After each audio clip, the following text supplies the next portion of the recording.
What to do, Giants guy? Abby Santo here for Giants Are Rising, and I'm doing a small video, small rant right now because I saw something on Twitter saying that I don't forgot who the reporter is, saying that supposedly Daniel Jones gives him the best.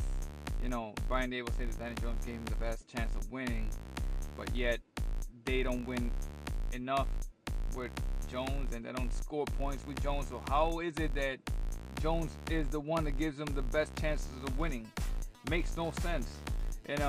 Brian Daboll, you see him on his post-game show and his every time they have a small conference with him, talking about we can't make explosive plays, we can't do this, we can't do that, we trying, we are calling them, we're doing this, but then it's not happening. Why it's not happening? Because the quarterback can't do the things you're asking him to do. You know what I'm saying? Daniel Jones cannot even make the average play. You understand that, right? Like, a lot of people are killing Slayton on a play in which he dropped the pass. Yes, the ball hit his hand, he dropped the pass or whatnot. But if you see that play, Daniel Jones actually avoids pressure in the pocket, has no pressure, has no one in front between him and Slayton, and he still throws it behind Slayton. I mean, Slayton had to stop because he's running right. Jones is, instead of just setting his feet and accurate pass, no, he just throws it behind Slayton. Then everybody's just blaming Slayton because the ball hit his hand. I understand that Slayton's not the best catcher out there, and we already know that. But the bottom line is that why can't Jones just make a simple play? The average simple play, he can't even do that. You know what I'm saying? It's like there's times that you see that Jones also have no type of anticipation when it comes to receivers coming open. I mean, you on this offense system for the past 3 years, you should know exactly when the receivers coming open.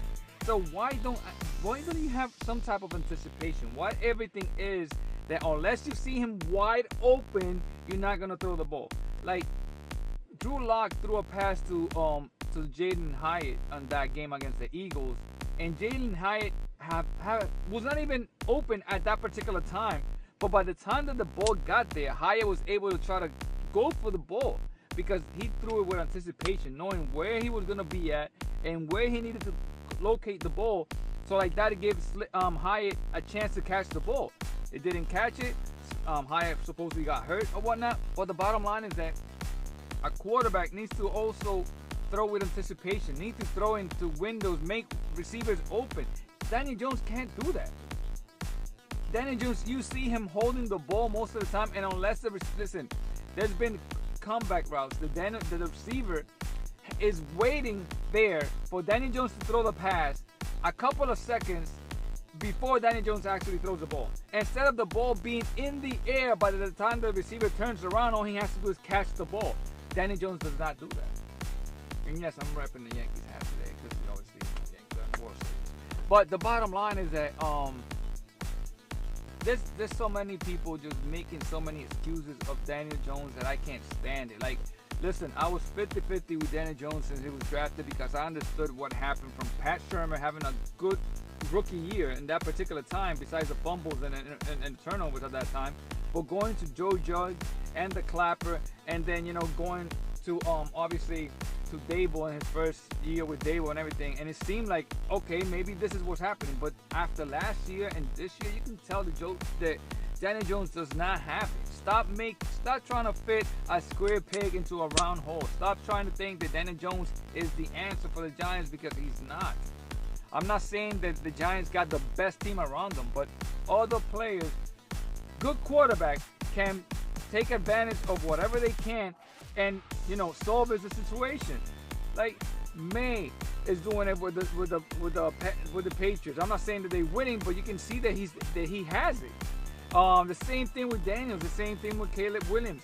Like CJ Stroud, this is idiot on X telling me that, oh, every year we got a CJ Stroud. I'm not saying that. I'm saying that there's an opportunity for this Giants team that a quarterback with talent, like the kids that are coming out lately, we draft one of those kids, there's an opportunity for the Giants to be one of those teams. The Giants have, in a way, have become kind of like a top 10 defense, and according to PFF and you know, yards and all that BS. I haven't, you know, obviously looked completely into it, but they are leading the league in sacks. They haven't been creating too many turnovers, but the bottom line is that they have an okay defense, good enough to win games. The offense can't score points. We scored 31 points at home, 10 points in the last 2 games.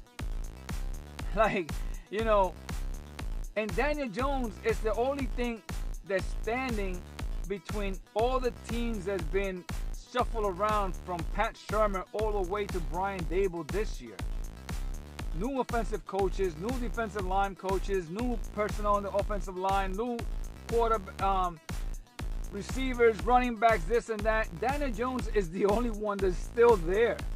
And the same bullcrap's still happening. Wonder why?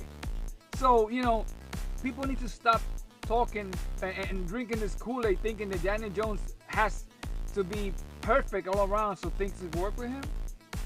Like, I'm just sick and tired of the people on X and just making excuses about him.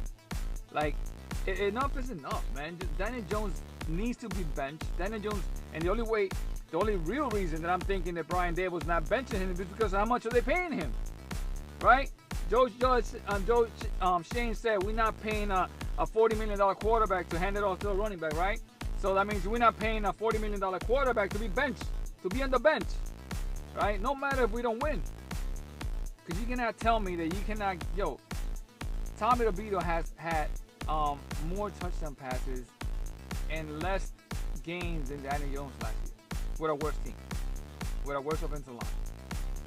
You know, he didn't have Malik Neighbors. You know what I'm saying?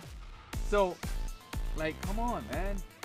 Stop with the BS. Let me know what you think. Keep it posted on Giants Bryson. Like and subscribe, and have a blessed day.